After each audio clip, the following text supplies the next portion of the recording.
नमस्कार, सत श्री अकाल, आदाब। मैं हूं Rohit Bose Roy. Programme self made में एक बार फिर आपका बहुत बहुत स्वागत है।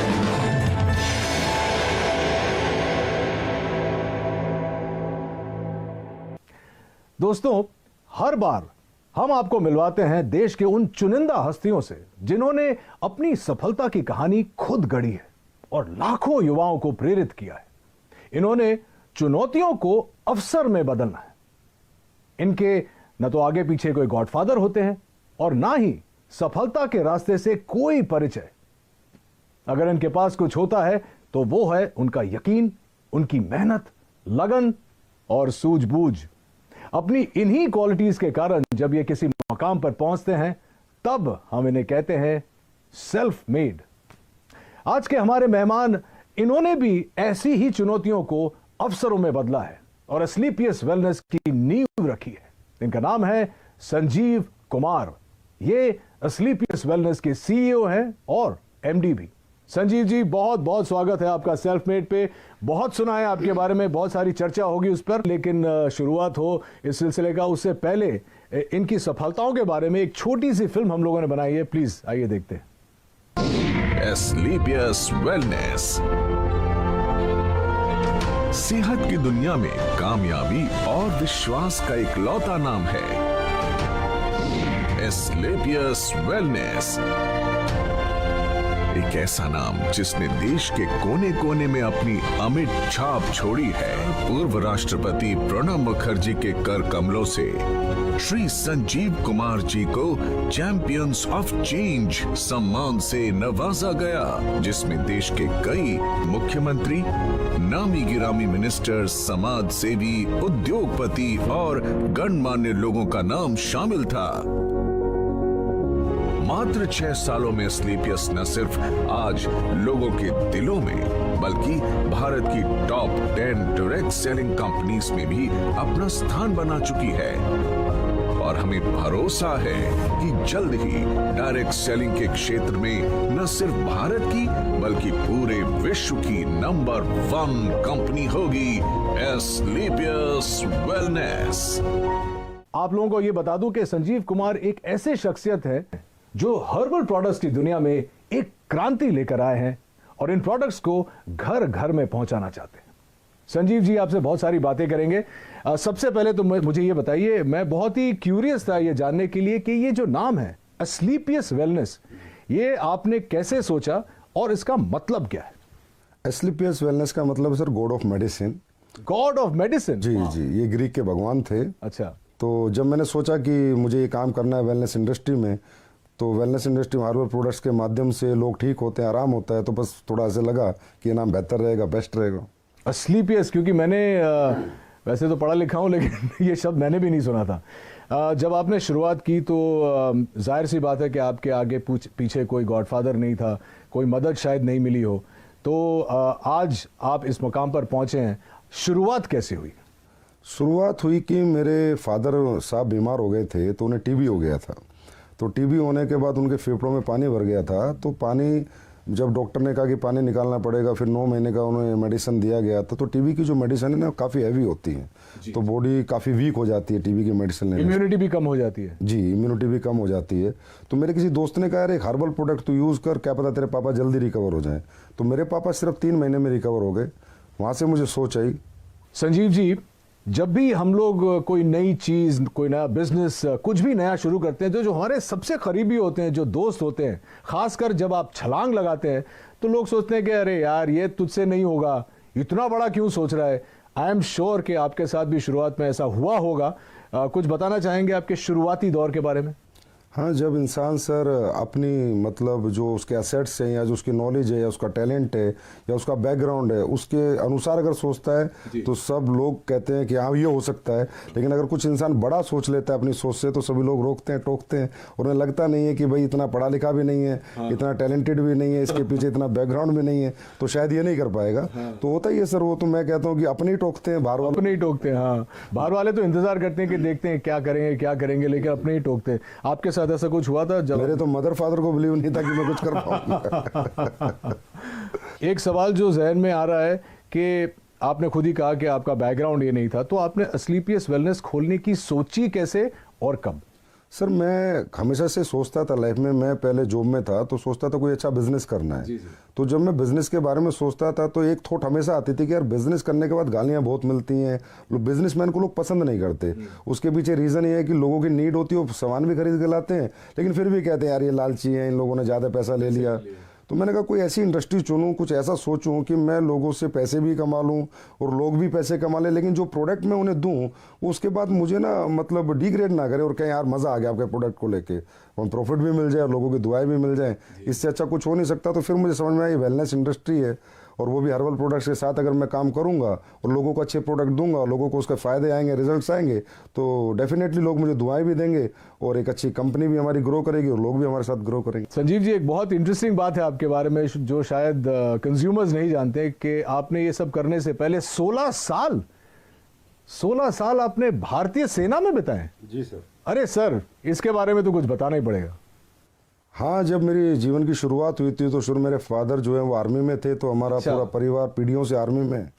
तो मुझे भी आर्मी बहुत पसंद थी। मैंने इतना ज़रूर कहा था फादर से मैं लॉन्ग लाइफ सर्विस तो नहीं करूँगा, लेकिन एक बार फौजी जरूर बनूंगा, क्योंकि जो फौजी बन के जो मिलता है सीखने को, समझने को, या जो मेहनत का जज्बा, या जो कॉन्फिडेंस मिलता है, या जो जीतने की जो आदत मिलती है, वो अपने आप में मतलब किसी इंस्टीट्यूट में नहीं मिल सकती, वो फौज की नौकरी करके वो कोई सिखा नहीं सकता है आपको। जी जी जी। कहाँ क्या पोस्टिंग थी, कुछ बताएंगे उसके बारे में? हाँ, मेरी पोस्टिंग अहमदनगर रही है, हिसार रही है, हम अपना कश्मीर में पुलवामा डिस्ट्रिक्ट जो आज पुलवामा में मिलिटेंसी में 55 आरआर में मेरी पोस्टिंग रही है। और जब वो 55 आरआर खड़ी हुई थी तो सबसे पहले शिकार भी हम लोगों ने किए थे। अच्छा। तो मिलिटेंसी के साथ भी 3 साल निकाले हैं। उसके बाद मैं नाभा भी रहा हूँ और पठानकोट भी रहा हूँ।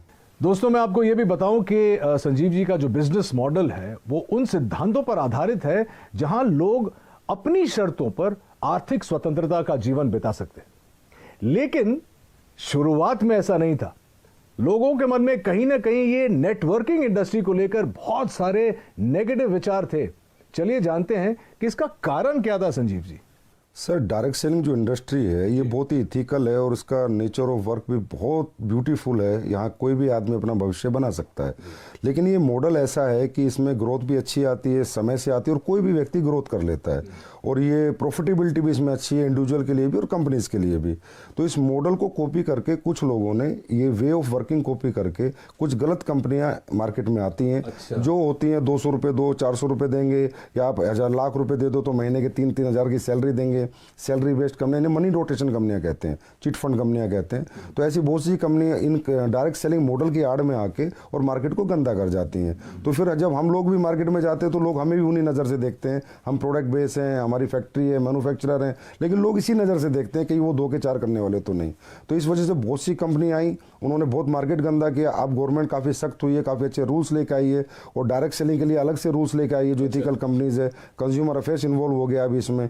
तो अब जाके थोड़ा सा मार्केट धीरे धीरे पॉजिटिव हो रहा है और यंगस्टर भी इस बिजनेस की तरफ धीरे धीरे खिंच रहा है और इसको समझ रहा है। आपके साथ हुआ था ऐसे शुरुआत में कि लोग भी आपको देखते थे कि पता नहीं संजीव जी क्या कहना चाह रहे हैं, क्या बेचेंगे, कैसे? सर, शुरुआत में ऐसा नहीं हुआ कि हम जाते तो लोग मिलते ही नहीं थे। अच्छा भाई, ये तो वही लोग हैं जो टोपी पहनाते हैं। तो इसी कारण से, क्योंकि इंडस्ट्री खराब कर दी गई, जबकि इंडस्ट्री यूएसए और कनाडा अगर हम जाएं, जी जी, आउटर कंट्रीज, तो बहुत रिस्पेक्ट है इस इंडस्ट्री का, बहुत रिस्पेक्ट से इसको देखा जाता है, क्योंकि वहाँ इथिकल कंपनी लाइक एमवे आपने सुना होगा, हर्बल लाइफ सुना होगा, ये अच्छी अच्छी एफएलपी हैं, ये अच्छी अच्छी कंपनियां हैं, और बहुत सालों से ये लोग काम कर रहे हैं और बहुत अच्छी ग्रोथ यंगस्टर्स ने यहाँ पाई है। किसी भी एज उम्र के इंसान ने यहाँ पर अच्छी ग्रोथ भी पाई है, सक्सेस भी पाई, और कंपनियां भी आज बहुत अच्छे लेवल पर है और बहुत अच्छे सभी कंपनियां प्रोडक्ट भी बना रही हैं। भारतीय सेना से सेवानिवृत्त होने की वजह से ही शायद संजीव देश और देशवासियों को सबसे आगे रखते हैं और हमेशा बेहतरीन उत्पादों को हमारे तक लाने की पूरी पूरी चेष्टा करते हैं।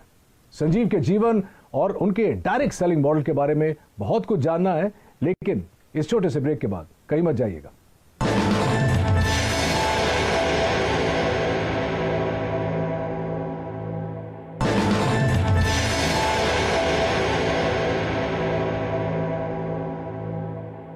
तो ये तो अच्छी बात है संजीव जी। तो ये बताइए हमारे ऑडियंस को कि इस वक्त आप किसी प्रोडक्ट पे काम कर रहे हैं या किसी प्रोजेक्ट पे काम कर रहे हैं। आपने मुझे अभी बताया कि आप कुछ लॉन्च करने वाले हैं, आप बताना चाहेंगे हमारे व्यूअर्स को?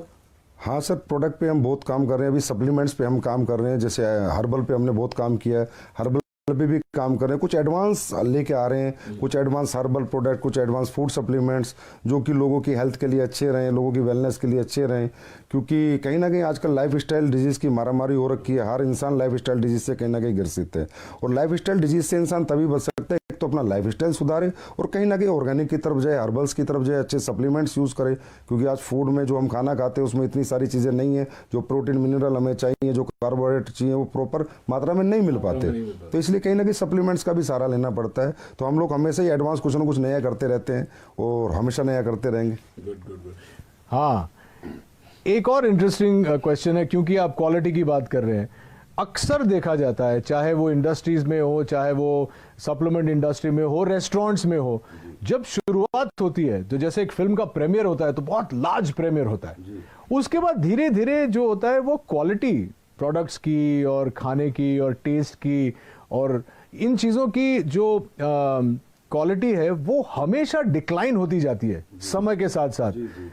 हमारे कुछ दोस्त हैं रेस्टोरेंट बिजनेस में, वो बोलते हैं कि यार एक बार लोग यूज्ड टू हो जाते हैं इस जगह में आने के लिए तो इतनी खिचखिच नहीं होती है। क्या आपका मानना है कि ये आपकी इंडस्ट्री में भी होता है और क्या आप इससे सहमत हैं? बिजनेस सेंस पे डिपेंड करता है, उसकी मेंटलिटी पे डिपेंड करता है कि वो कहाँ तक जाना चाहता है, कितना बिजनेस करना चाहता है, लोगों के दिल में रहना चाहता है या दिमाग में रहना चाहता है, निकलना चाहता है। होता है सर, क्या होता है कि एक प्रोडक्ट आपने 10 साल पहले बनाया, उसकी कॉस्ट 1 रुपये थी, तो 10 साल बाद जो इंग्रीडियंट आपका आ रहा है उसकी कॉस्ट 1.5 रुपया हो गई। तो जो ओनर्स होते हैं या बिजनेसमैन होते हैं वो डर जाते हैं कि यार मैं इसको 4 रुपये का बेच रहा था, अगर 6 का किया तो लोग कहीं ना कहीं मेरा प्रोडक्ट खरीदना बंद कर देंगे। तो ये जो कॉम्पिटिटिव मार्केट है सस्ता महंगे वाला, कि सस्ता लेंगे या लगातार इसी रेट में देंगे, डरे हुए लोग हैं। फियर होता है बिजनेसमैन को, फिर मुझे बिल्कुल नहीं होता। मेरा जैसे ही रेट बढ़ता है इंग्रेडिएंट्स का, अभी पीछे अभी जो सिचुएशन कोविड की थी, तुलसी के रेट हाइप हुए, अश्वगंधा हाइप हुआ, गिलोय हाइप हुआ, तो मैंने भी अपने प्रोडक्ट के थोड़े बहुत रेट इंक्रीज कर दिए, पर मैंने आज तक क्वालिटी नहीं कराई। 6 साल हो गए मुझे, मेरे क्वालिटी में मेरा कोई कॉम्प्रोमाइज़ नहीं है। क्योंकि क्वालिटी एक ऐसी चीज़ है जो कस्टमर को आपके पास बार बार ला सकती है। आप प्रेशर सेलिंग, कन्वेंस सेलिंग एक बार कर सकते हो, लेकिन रीसेलिंग तो आपके क्वालिटी प्रोडक्ट्स ही करेंगे। Fantastic, I am so glad कि आप ऐसा सोचते हैं, क्योंकि बहुत कम लोग ऑनेस्टली ऐसा सोचते हैं। और जितने मैं भी फिटनेस में हूँ और बिकॉज मैं एक्टर हूँ, मुझे देखना पड़ता है कि जो बेस्ट क्वालिटी मुझे मिले, चाहे खुराक से हो या सप्लीमेंट से हो, वो मेंटेन करना बहुत ज़रूरी है। I am very glad that you think like that. आपने डायरेक्ट सेलिंग के लिए आप कुछ भी सेल कर सकते थे, आपने हर्बल प्रोडक्ट्स ही क्यों चुने? सर, हर्बल प्रोडक्ट चुनने का कारण ये है, सबसे पहला कारण तो मेरी फैमिली में एक ऐसी घटना हुई थी कि मेरे पापा को टीबी हो गया था। तो उनके फेफड़ों में जब पानी भर गया था, तो जो डॉक्टर्स 9 महीने का कोर्स देते हैं टीबी में, तो बड़ी हैवी मेडिसिन्स होती हैं, 1000 1500 mg की, तो बहुत वीकनेस आ जाती है लाइफ टाइम के लिए। तो मैंने ऐसे किसी फ्रेंड से पूछा, मैंने कहा यार कोई हर्बल में चीज़ें आती है, तो उसने मुझे एक सप्लीमेंट दिया था, मेरे पापा को मैंने दिया, तो 3 महीने में मेरे पापा रिकवर हो गए। और मैं पहले ही सोचता था कि मैं जो भी कुछ बेचूंगा ऐसा बेचूंगा जहाँ मुझे लोगों की दुआएं भी मिले और मेरा बिजनेस भी चले और लोग भी कहीं ना कहीं खुश रहे। तो ये सोच के मैंने थोड़ा रिसर्च किया कि मुझे क्या बेचना चाहिए। तो हर्बल प्रोडक्ट्स क्या होता है सर, हमें 2 तरह के फूड होते हैं, एक गॉड मेड फूड, एक man made food. Biscuit, chowmein, Pepsi, ये सब कोल्ड ड्रिंक्स वगैरह जो भी चीज़ें हैं, ये सारे मैन मेड है। और एक गॉड मेड है, एप्पल, ऑरेंज, पपीता, ये सब भगवान ने बनाया हुआ है। तो हर्बल भगवान का बनाया हुआ है। तो मैंने सोचा इंसान भगवान की बनाई हुई जितनी चीज़ें यूज़ करेगा उतना फिट रहेगा, उतना फाइन रहेगा और वो ठीक रहेगा, बीमार नहीं रहेगा। वैसे भी हमारे देश में आपको पता है बीमारी बहुत ज़्यादा है और बेरोजगारी भी बहुत ज़्यादा है। तो ये दोनों चीज़ों को मद्देनज़र रखते हुए मैंने ये सोचा कि एस्लीपेस बनाते हैं, बीमारी भी खत्म हो और बेरोजगारी भी खत्म हो। तो चलिए अब जानते हैं इनकी प्रोडक्शन यूनिट के बारे में। ये डायरेक्ट सेलिंग तो करते ही हैं, लेकिन ये खुद प्रोड्यूस भी करते हैं, विच इज़ वाई इनकी क्वालिटी कभी भी नहीं गिरती है। कुछ बताइए प्रोडक्शन यूनिट के बारे में। Sir, production unit direct selling में होना निहायत ही ज़रूरी है। अगर डायरेक्ट सेलिंग आप करें, डायरेक्ट सेलिंग मतलब आपका प्रोडक्ट फैक्ट्री में बने, आपके डायरेक्ट सेलर के पास आए और सीधा कस्टमर तक जाए, that is called pure real ethical direct selling. अगर आप कई थर्ड पार्टी मैन्युफैक्चरिंग करा रहे हैं, फोर्थ पार्टी करा रहे हैं, तो आपको पता ही नहीं कि वो डायरेक्ट सेलिंग नहीं हुई, वो एक तरह की ट्रेडिंग हुई। तो ये मेरे दिमाग में पहले दिन से था कि अगर मैं डायरेक्ट सेलिंग करूंगा तो प्योर डायरेक्ट सेलिंग करूंगा। तो आज हमारी सर 2 फैक्ट्रियाँ ऑलरेडी हैं और 2 फैक्ट्रियाँ भी हमारी बन रही हैं। प्रोडक्शन यूनिट में 400 के पास लोग काम करते हैं, बहुत बड़ी R&D टीम है, बहुत बड़े लैब हमने इस्टेब्लिश कर रखा है जिसके प्रोडक्ट की गुणवत्ता बरकरार रहे, गुणवत्ता बनी रहे, क्वालिटी बनी रहे। तो जयपुर में सर सीतापुरा में हमारी मैन्युफैक्चरिंग यूनिट्स हैं। और अभी हमारी काफ़ी 1 लाख स्क्वायर फीट में एक नई मैन्युफैक्चरिंग यूनिट तैयार हो रही है और 6 महीने बाद फिर 1 लाख स्क्वायर फीट में दोबारा एक तैयार। Very very impressive. मैंने कुछ देर पहले R&D के बारे में बात किया था और अब आप कह रहे हैं कि आपकी खुद की जो प्रोडक्शन यूनिट है तो आप क्वालिटी कंट्रोल करते हैं, तो सोर्सिंग के बारे में आपका मतलब उसमें भी आपका 100% योगदान है कि सोर्सिंग भी आप खुद ही करते हैं, R&D के ऊपर भी आप बैठते हैं? जी सर, सोर्सिंग ही सबसे बेस है सर। अगर प्रोडक्ट आपके इंग्रेडिएंट्स रॉ मटेरियल की सोर्सिंग अच्छी नहीं होगी, क्योंकि देखिए सर रॉ मटेरियल भी ट्रेडर ही बेच रहे हैं। अब हमारे देश में तो ये है कि जी अश्वगंधा का ओरिजिनल का रेट है 1300 रुपये और आप कहोगे मुझे एक्सट्रैक्ट दे दे तो बोला 5:1 का ले ले 1300 रुपये, मतलब जहाँ 5 किलो का 6500 रुपये रेट है 1300 का एक्सट्रैक्ट मिल रहा है, तो प्योर एक्सट्रैक्ट हो ही नहीं सकता। इसलिए सोर्सिंग में हमें बहुत ज़्यादा सीरियस रहना पड़ता है, समझदार बन के सोर्सिंग करते हैं। तो हम लोग ज़्यादातर जंगलात की सोर्सिंग करते हैं, मध्य प्रदेश जंगलात, उत्तराखंड जंगल से, गवर्नमेंट के जो इंग्रेडिएंट्स गवर्नमेंट की जो सोसाइटी है उनसे हम प्रोडक्ट खरीदते हैं, प्लस कॉन्ट्रैक्ट फार्मिंग कराते हैं और तकरीबन हम कोशिश करते हैं कि हमें रॉ हर्ब्स अच्छी मिलें, क्योंकि सर रॉ हर्ब्स अच्छी होंगी तभी प्रोडक्ट अच्छे बनेंगे, नहीं तो अच्छे नहीं बन सकते। और इतने प्रोडक्ट्स आप जो ऑर्गेनिक सोर्सिंग करते हैं उसके बाद भी, उसके बाद का प्रोसेस भी R&D करते हैं? जी, उसके बाद R&D बहुत होती है सर, प्रोसेसिंग होती है, एक प्रोडक्ट बनता है, उसकी स्टेबिलिटी टेस्ट होता है, 1-1 साल 3-3 महीने के टेस्ट हैं, 6-6 महीने के टेस्ट हैं, स्टेबिलिटी उसकी कितनी है, वो गर्मी में ख़राब तो नहीं होगा, किस मौसम को सभी मौसम में सूट करेगा नहीं करेगा, तो काफ़ी अच्छा लंबा चौड़ा प्रोसेस होता है। उसके बाद प्रोडक्ट बाजार में आता है। दोस्तों कहते हैं कि हर्बल प्रोडक्ट्स आपकी जिंदगी बदल सकता है और असलीपियस वेलनेस ने इसे अक्षरशः साकार कर दिखाया है अपने बेहतरीन वेलनेस प्रोडक्ट्स और डायरेक्ट मार्केटिंग मॉडल के जरिए। अपने इन्हीं प्रयासों के लिए संजीव कुमार जी को भारत के पूर्व राष्ट्रपति श्री प्रणब मुखर्जी ने चैंपियंस ऑफ चेंज अवार्ड से नवाजा। संजीव के साथ बहुत सारी बातें करेंगे, लेकिन इस छोटे से अंतराल के बाद कहीं जाइएगा मत।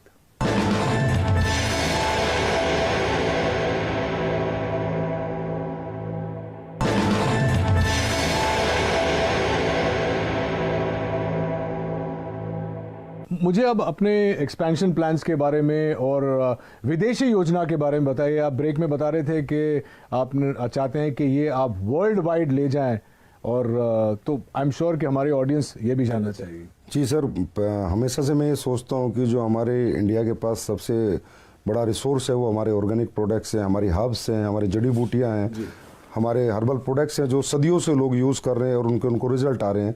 लेकिन आज बाहरी कंट्री में भी अभी ये लोग मानने लगे हैं। अभी खासकर ये सिचुएशन जो है इसमें सबको बिलीव हो गया कि इम्यून सिस्टम स्ट्रॉन्ग होना चाहिए, और स्ट्रॉन्ग करने के लिए जो हमारी हर्ब्स हैं, तुलसी है, गिलोय, अश्वगंधा बहुत अच्छा काम करती है। तो मेरा 100% प्लान है कि एक दिन वर्ल्ड की हर कंट्री में एसएलपीएस वेलनेस या अपना हर्बल बिजनेस करेगी, डायरेक्ट सेलिंग करेगी, और उसी प्लान के अनुसार ही मैं अपने सेटअप और अपने बैकअप तैयार कर रहा हूँ। और आपको अगले 2-3 साल में देखने को मिलेगा कि किसी ना किसी कंट्री में हम लॉन्च हो चुके होंगे। संजीव जी, एक सवाल जो मैं पूछना चाह रहा था वो ये है कि अक्सर लोगों का ये मानना है, मेरा भी ये मानना है कि आप अगर मध्य वर्ग से शुरू करते हैं या लोअर मिडिल क्लास से शुरू करते हैं, बहुत वक्त लग जाता है अमीर बनने में, पैसे कमाने में, बहुत जद्दोजहद करनी पड़ती है। लेकिन आपका ये मानना है कि डायरेक्ट सेलिंग करके you can get rich quick and do it the right way. इसके बारे में कुछ बताइए, क्योंकि हमारी जो युवा पीढ़ी है वो इस वक्त आपका शो देख रही है और वो भी जानना चाहती है कि हाउ। नहीं सर, बहुत जल्दी बहुत अमीर नहीं बन सकता, लेकिन हाँ कम समय में बहुत अमीर बन सकता है। तो डायरेक्ट सेलिंग युवा की अगर मैं बात करूँ, यंगस्टर्स की मैं बात करूँ, तो हर यंगस्टर आज स्ट्रगल कर रहा है और सोच रहा है कि मुझे सरकारी नौकरी मिले, प्राइवेट मिले, या कोई मैं अपना बिजनेस करूँ। और ये सब चीज़ों में सर मैंने कहा कि डिग्रियाँ लगेंगी, पैसे लगेंगे, एसेट्स लगेंगे, तो ये सबके पास नहीं होता। इसलिए बहुत से लोग बेरोजगार हैं, अनएम्प्लॉय रहते हैं, जबकि उनके पास टैलेंट होता है, उनके पास कॉन्फिडेंस होता है, उनके पास मेहनत करने का जज्बा होता है। और यंगस्टर जितना जज्बा कैरियर बनाने का एक बुजुर्ग के पास तो नहीं होता सर। तो मैं हर यंगस्टर से एक आह्वान जरूर करूंगा कि आप इस इंडस्ट्री में लगातार काम करें या ना करें, पर एक बार करके जरूर देखें और इस इंडस्ट्री के नेचर ऑफ वर्क को देखें। इसकी स्किल्स यहाँ पर डेवलप होंगी, आपकी पर्सनैलिटी यहाँ पर डेवलप होंगी। और अगर आप इस काम में कामयाब नहीं भी हो पाए तो भी इसकी जो स्किल्स और जो पर्सनैलिटी और जो ट्रेनिंग मॉडल है वो अगर आपने ले लिया तो दुनिया के किसी भी काम में आप कामयाब हो सकते हैं, क्योंकि ये इंडस्ट्री सर कंप्लीट इंडस्ट्री है, सही कहें तो कंप्लीट लाइफ है। संजीव जी, यहाँ पे एक मानना है, शायद मैंने भी सुना है कि बहुत सारे लोग आ जाते हैं, जैसे आपकी बात सुन के मुझे देख के सब आ जाएंगे डायरेक्ट सेलिंग में, लेकिन बहुत जल्दी फेल भी हो जाते हैं तो मायूस होकर छोड़ के चले जाते हैं। उनके लिए क्या कहना चाहिए? सर रियली डायरेक्ट सेलिंग को हर इंसान को डीप नॉलेज नहीं होती, समझ नहीं पाता, क्योंकि एजुकेशन जो लेवल है डायरेक्ट सेलिंग का आज भी इंडिया में उतना प्रॉपर नहीं है जैसा होना चाहिए।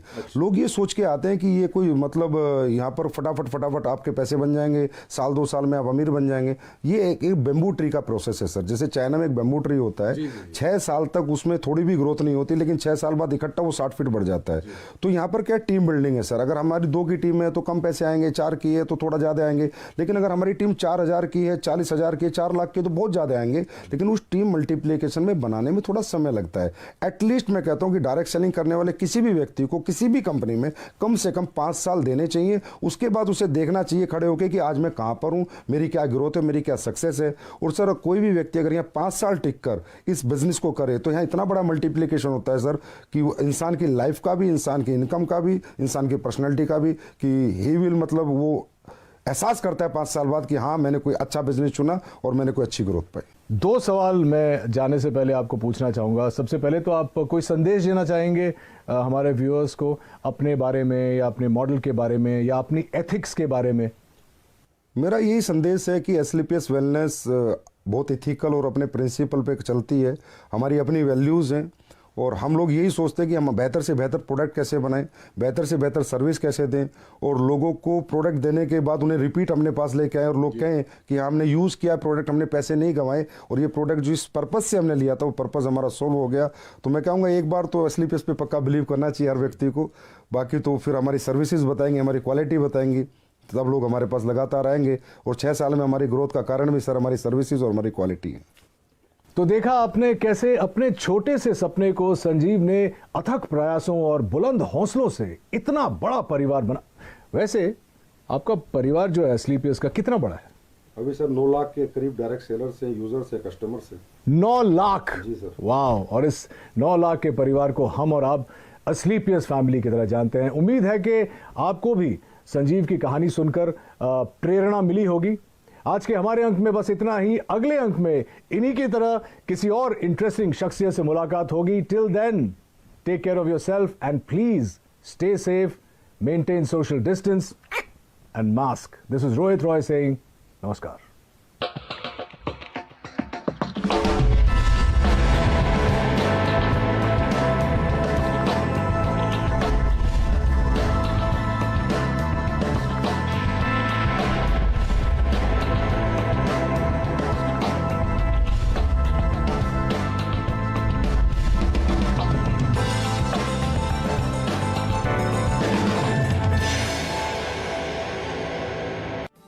देश में वित्त मंत्री तो एक ही है और बजट भाषण भी सब जगह सेम।